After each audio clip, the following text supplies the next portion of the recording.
Oi gente, estudo das escrituras dos Hebreus, tema, reino e nação. Só um aviso antes de começar esse áudio: se você é cristão, se você ama o cristianismo, você acredita na boca dos homens, dos líderes que te lideram, você é uma ovelha que diz amém para homens. Se você não reconhece a autoridade dos apóstolos, do Messias, dos profetas, não tem nada nesse áudio para você. Não ouça por curiosidade, não ouça por falta do que fazer. Fecha esse áudio, sai desse canal, se desinscreve, esquece esse canal e vá ser feliz com a sua religião. Tá bom? Então 3 segundos para vocês que não pertencem saírem. Tá bom, vamos lá. Com os eleitos, isso aqui, se você for sensível também eu não recomendo você ficar ouvindo isso. Mulheres costumam ser muito emotivas, não seria uma boa ideia ouvir esse áudio. Mas é um papo com os eleitos, alguém precisava falar, né? Esse alguém sobrou pra mim, essa missão. Vamos lá, vou encarar. Gente, ele funciona assim. Teria Deus um propósito pro homem, pro ser humano? Eu posso até imaginar os filósofos, os doutores cristãos, os teólogos, né? Cheios de vaidade, de orgulho, sei lá o que eles têm, cheios de si, né? Achando que eles podem fazer uma palestra de horas e horas sobre isso. Como é um tema complexo e vasto, né? A vontade de Deus pro homem. Quando que um homem pode falar a vontade de Deus pro homem, né?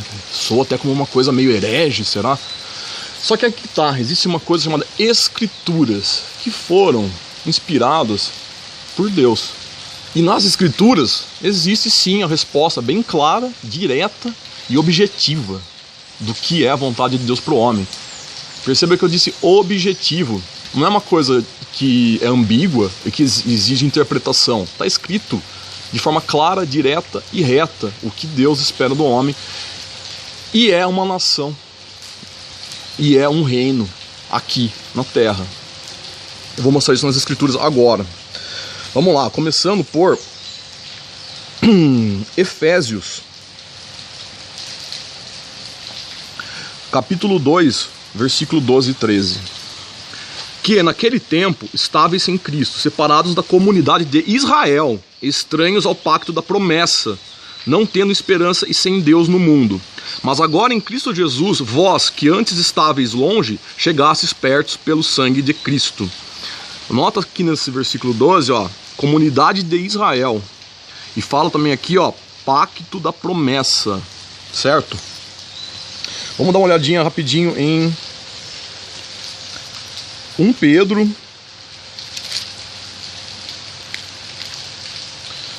1 Pedro, capítulo 2, versículos 9 e 10.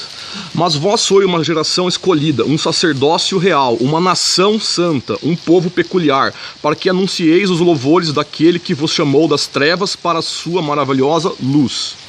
Vós que em tempos passados não eres povo, mas sois agora o povo de Deus, que não tinhais alcançado misericórdia, mas agora alcançastes misericórdia.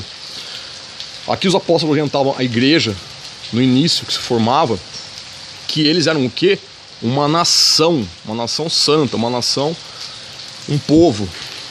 Se antes, isso passa por cima do nacionalismo, tá? Nacionalismo de bandeirinha, de presidentes, essas coisas, isso aí, o evangelho passa por cima de tudo isso. Aliás, isso tudo não é vontade de Deus. A vontade de Deus é que exista uma nação. E não é baseado em raça, nem em etnia, não é baseado em nacionalismo, tá? Os eleitos estão espalhados na terra, aí que está a questão. Mas aí, lembra que falou aqui no versículo que eu li anteriormente sobre a promessa? Que promessa é essa, né? Oh, que mistério. Vamos resolver o mistério agora da promessa. Que os apóstolos falavam para a igreja sobre isso. Que eles eram o povo eleito da promessa, meu Deus do céu. E a promessa, amiguinhos, tá em... Abra sua Bíblia aí, que você vai ler a promessa. A promessa foi dita, revelada por Moisés, está lá em Êxodo, capítulo 19, versículo 5 e 6. Agora, portanto, se realmente obedeceres a minha voz e guardares o meu pacto, então sereis o meu tesouro peculiar acima de todos os povos, porque toda a terra é minha, E sereis para mim um reino de sacerdotes e uma nação santa. Estas são as palavras que falará aos filhos de Israel. Eu vou ler o 7 também. E Moisés veio e chamou os anciãos do povo e colocou diante de suas faces todas as palavras que o Senhor lhe ordenara. A promessa, a vontade de Deus, o pacto que começou com o Senhor Moshe, é a formação de um povo eleito, uma nação de eleitos, uma nação de sacerdotes, uma nação santa. No cristianismo é um hibridismo. O cara ele vive no mundo e no que ele chama de igreja. Põe aspas nessa igreja. Aspas bem engrafadas ainda. Que não é a igreja, né? É só uma religião, é só um clube. Mas ele vive no mundo, trabalha no mundo, faz tudo que é do mundo e tá um pé no mundo, um pé na igreja. E achando que isso é lindo. Deus nunca pediu isso. Isso sacia homens, sacia egos, vaidades, orgulho. Só sacia isso. Não é a vontade de Deus para o homem. O eleito, quem é trigo, tem que perceber que não é no cristianismo que se vive o evangelho. Muito pelo contrário, o cristianismo está aí para proibir, inibir as pessoas de viver o evangelho e de viver a promessa estabelecida que começa com Moisés. E depois, como eu já li os apóstolos falando após a vinda do Messias, essa promessa que era para aquele povo de Moisés, que eram os judeus, essa promessa foi aberta para um povo que antes não era povo, como está escrito lá. Ou seja, você pode vir de qualquer nação. Os eleitos, o trigo, está espalhado pelas nações da terra, entendeu? Essa promessa em Cristo, ela foi abrangida.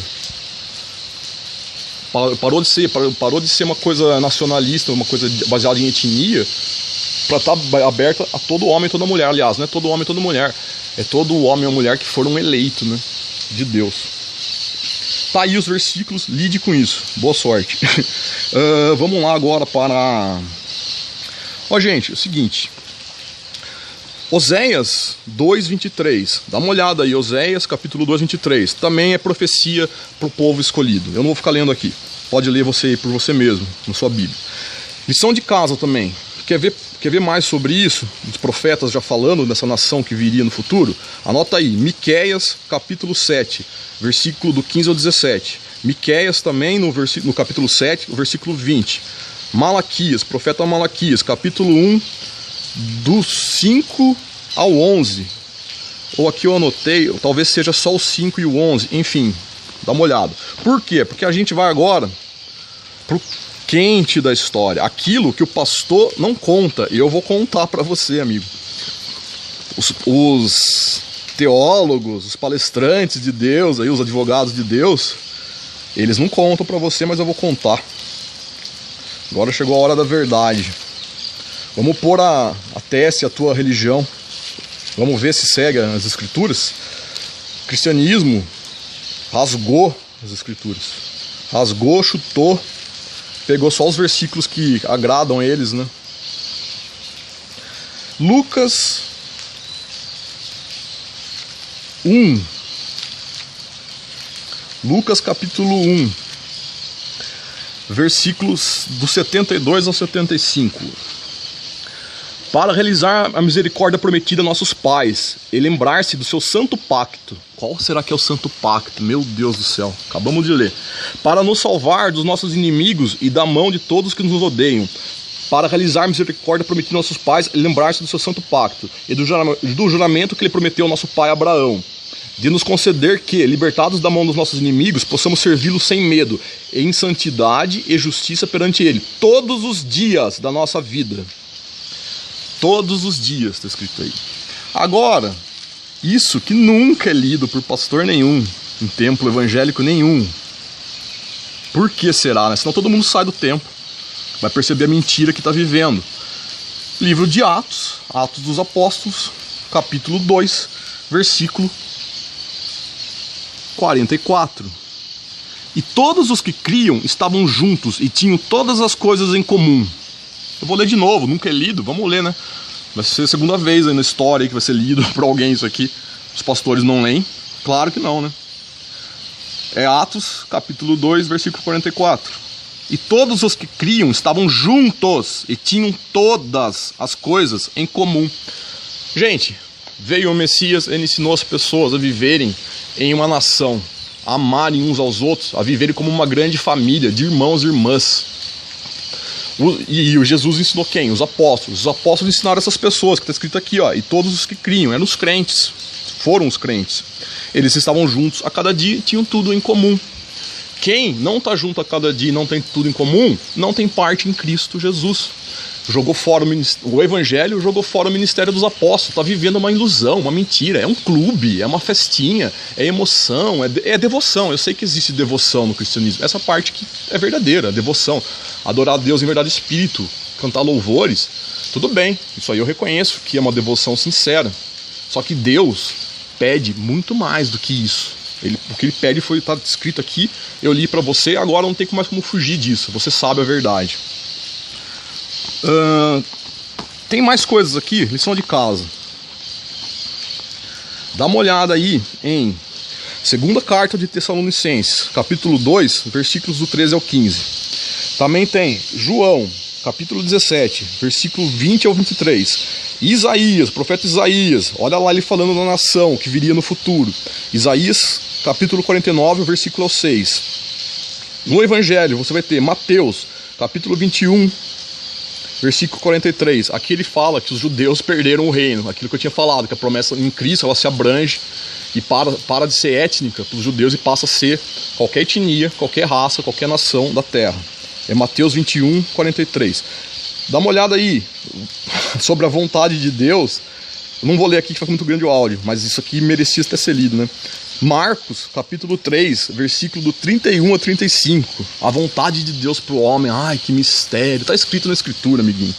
O que falta para o cristão é coragem e juízo para obedecer, tá? Coragem de ler e lidar com a escritura, que isso aqui não é ambíguo, isso aqui não precisa de interpretação, está escrito explícito, de forma explícita. Qualquer pessoa inteligente, com a inteligência que Deus nos dá, lê e entende. Aí também tem Efésios, capítulo 4, versículo do 11 ao 13. E, só para encerrar, isso aqui não é tão importante, mas se tiver alguma dúvida assim, sobre Deus e nação, Deus quer uma nação, então, ai que estranho, isso é estranho. Leia o que está escrito sobre Deus e nação em Levíticos, capítulo 18, versículo do 26 ao 28, e em Isaías, capítulo 60, versículo 12. Dá uma olhada sobre essas nações que não querem cumprir as escrituras, a nação que não é a nação de eleitos, o que Deus pensa dessas nações. Gente, valeu aí para quem ouviu. Esse áudio aqui não era para agradar ninguém mesmo não, era só para divulgar as escrituras, tá? O que o cristianismo não faz, eu tentei fazer nesse áudio aí. Espero que eu tenha atingido os eleitos. Abraço fraterno em Cristo. Tchau, tchau. Valeu.